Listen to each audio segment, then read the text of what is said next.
స్తోత్రమేసయ్య. ప్రియమైన దేవుని బిడ్డలారా, క్రీస్తు నామములో మీ అందరికీ సమాధానం కలుగునుగాక. ఆమేన్.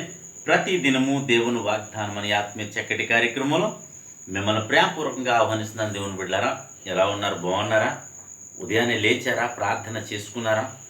వాక్యాన్ని కాసేపైనా మీరు ధ్యానించుకున్నారా? ఎందుకంటే మరి దినములు చెడ్డవి అని దేవుని వాక్యం సెలవిస్తూ ఉన్నది కనుక సమయం పోనీయకండి, అజ్ఞానుల వల్లే ఉండకండి అని దేవుని వాక్యం సెలవిస్తూ ఉన్నది కనుక మనము ఏ విధంగా ఉన్నామో మనలను మనమే పరిశీలించుకున్న ఎడల, పరీక్షించుకున్న ఎడల, విమర్శించుకున్న ఎడల తీర్పు దినాన మనము మరి తప్పించబడతామని దేవుని వాక్యం సెలవిస్తూ ఉన్నది కనుక ప్రతి ఒక్కరూను దేవునికి దగ్గరగా జీవించండి. సమయాన్ని మరి పోనీయొద్దు, దేవుణ్ణి మీరు స్తుతించండి అని తెలియచేస్తూ ప్రతి దినము దేవుని వాగ్దానం అని ఆత్మీయ చక్కటి కార్యక్రమంలో వాగ్దానాన్ని చదువుతున్నాను. యెషయా గ్రంథము 30వ అధ్యాయము 19వ వచనం. సియోనులో యెరూషలేములోనే ఒక జనము కాపురముండును. జనమా, నీవిక ఏమాత్రమును కన్నీళ్లు విడవవు. ఆయన నీ మొర విని నిశ్చయముగా నిన్ను కరుణించును. ఆయన నీ మాట వినగానే నీకు ఉత్తరం ఇచ్చును. చక్కటి వాగ్దానం ద్వారా దినము ప్రభు మాట్లాడుతున్నాడు. ఏమనంటే, నీవు ఆయనకు మొర్ర పెట్టగానే నిశ్చయముగా నిన్ను కరుణిస్తానని వాగ్దానం చేస్తున్నాడు దినము. మరి ఇంకా ఏంటంటే, నీ మాట వినగానే నీకట ఉత్తరం ఇస్తాడట. దేవునికి స్తోత్రం. ఎందుకంటే దేవుడు నిన్ను నన్ను ఎంతగానో ప్రేమిస్తున్నాడు. ఎందుకంటే ఆయన ఎంతగా ప్రేమిస్తున్నాడంటే మరి ఆయన శిలువ మరణం పొందినంతగా తన రక్తాన్ని చిందించి నీ కోసం తన ప్రాణం పెట్టినంతగా నిన్ను ప్రేమిస్తున్నాడు. నీ కోసం తన ప్రాణాన్ని పెట్టి రక్తాన్ని ధారబోసి నిన్ను కొనుక్కుని మరి ఆయన నిన్ను సొత్తుగా చేసుకున్నాడు కనుకనే నువ్వు మొరపెట్టినప్పుడు నిన్ను కరుణిస్తానంటున్నాడు. నీ మాట వినగానే నీకు ఉత్తరం ఇస్తానంటున్నాడు కనుక ప్రియమైన దేవుని బిడ్డలారా, ప్రతి ఒక్కరూను ప్రతి ఒక్కరి పరిస్థితిని బట్టి మనము చేయవలసింది ఏంటంటే ఆయనకు మొర్రపెట్టాలి. దేవునికి స్తోత్రం. ఆయనకు నువ్వు మొర్రపెడితే చాలు నీకు ఉత్తరం ఇస్తానంటున్నాడు, నిన్ను కరుణిస్తానంటున్నాడు కనుక ప్రియమైన దేవుని బిడ్డలారా, ప్రతి ఒక్కరును మరి మీ ఒక వ్యాధిని బట్టి దేవునికి మొరపెట్టండి. మీ సమస్యలను బట్టి దేవునికి మొరపెట్టండి. అలాగే నీ వ్యాపారాన్ని బట్టి దేవునికి మొరపెట్టండి. నీ గర్భఫలం లేదా గర్భఫలం కోసం ఆయనకు మొరపెట్టండి, నిన్ను కరుణించబోతున్నాడు. అలాగే నీ అప్పుల కోసం ఆయనకు మొరపెట్టండి, మరి ఆయన నీకు అప్పులు కొట్టివేయబోతున్నాడు.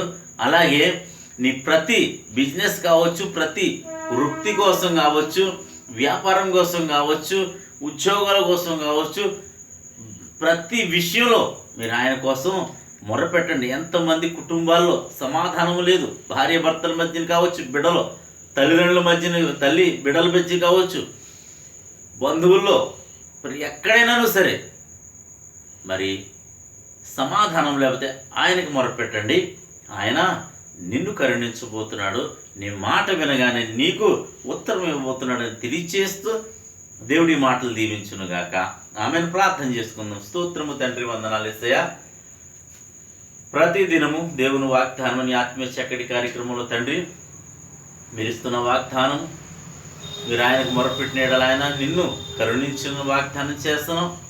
నీ మాట వినగానే ఆయన నీకు ఉత్తరం ఇస్తాడని వాగ్దానం చేస్తున్నావు కనుక ప్రభువా, ఎంతమంది ప్రజలు నా తండ్రి ప్రార్థనలు ఎక్కువ ఇస్తున్న యూట్యూబ్ ద్వారా, షేర్ చాట్ ద్వారా, ఫేస్బుక్ ద్వారా నా తండ్రి ప్రతి ఒక్కరిని కరుణించి కాపాడమని ప్రార్థిస్తున్నాను. రోగులుంటే స్వస్థపరచమని ప్రార్థిస్తున్నాను.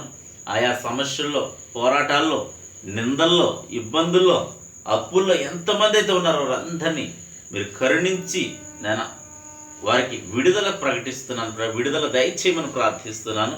ఇంకా ఎంతమంది ప్రజలు ప్రభా యవనస్తులు వివాహాల కోసం చూస్తున్నారో చక్కటి సంబంధాలను గ్రహించమని, ఉద్యోగాలను బిడ్డ ఉద్యోగాలు దయచేయమని, వ్యాపారాలు, కుటుంబాల్లో సమాధానం లేకపోతే సమాధానాన్ని దయచేయమని, అలాగే ప్రభా సంఘాలు, సేవకులు ఉన్నారు ప్రభా, ప్రతి ఒక్కరిని కరుణించమని, నీకు మొర్ర పెడితే చాలు నా తండ్రి నువ్వు వెంటాను కరుణిస్తాను వాగ్దానం చేస్తున్నావు. సంఘాలని సేవకుల పక్షంగా ప్రార్థిస్తున్నాను. మీరు వారి పక్షంగా చేస్తున్న ప్రార్థన మీరు అంగీకరించమని ప్రార్థిస్తున్నాను. అలాగే మా గ్రామాలను, మా రాష్ట్రాలను, మా దేశాలను కాచి కాపాడమని, సరిహద్దుల్లో నెమ్మదిని దయచేయమని, సరిహద్దుల్లో ప్రభా పహారా కాస్తున్న నాయన జవాన్లను కొట్టిన తండ్రి నాయన వారందరికీ క్షేమాన్ని, సమాధానాన్ని దయచేయమని ప్రార్థిస్తున్నాను. ఈ దినం ప్రభా పెళ్లి రోజులు కానీ పుట్టినరోజులు కానీ జరిపించుకొనిచున్న ప్రతి బిడ్డకి క్షేమాన్ని, సమాధానాన్ని సంవత్సరం అంతయు దయకిరీటం ఉంచమని, ఈ దినం నీ బిడ్డలు చెయ్యి ప్రయాణంలో, ప్రయత్నాల్లో, రాకపోకల్లో సమస్తములో మీరే తోడండి, మహిమ పొందమని యేసు నామమున అడుగుచున్నామా పరమ తండ్రి, ఆమేన్.